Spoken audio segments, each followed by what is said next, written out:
Bank నుంచి తీసుకున్న రుణం తిరిగి చెల్లించని కారణంగా రాష్ట్ర మంత్రి గంటా శ్రీనివాసరావుతో పాటు ఆయన బంధువుల ఆస్తుల స్వాధీనం కొనసాగుతోంది. తాజాగా Prathyusha resources and infra private limited కోసం కుదవపెట్టిన మరో 2 విలువైన స్థిరాస్తులను ఇండియన్ బ్యాంక్ స్వాధీనం చేసుకుంది.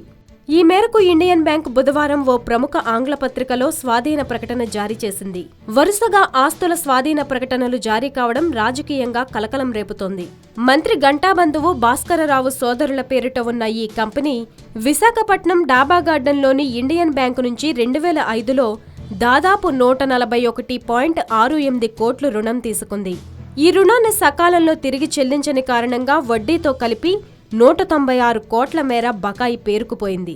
దీన్ని చెల్లించాలంటూ పలుమార్లు నోటీసులు జారీ చేసినా కంపెనీ నుంచి స్పందన రాలేదు.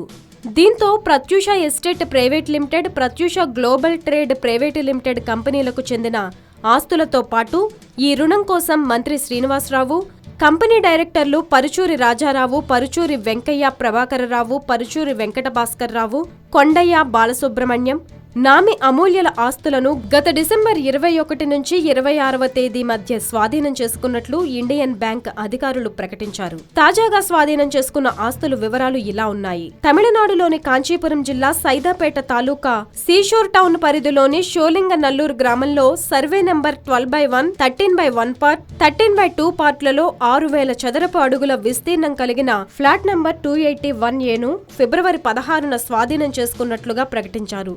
తెలంగాణలోని రంగారెడ్డి జిల్లా రాజేంద్రనగర్ మండలం మణికొండ జాగీర్ గ్రామంలో సర్వే నంబర్ 201లో ల్యాంకో హిల్స్ టవర్ 5లో 67.92 చదరపు గజాల విస్తీర్ణం కలిగిన మొదటి, రెండో అంతస్తులను ఫిబ్రవరి 17న స్వాధీనం చేసుకున్నట్లుగా ప్రకటించారు.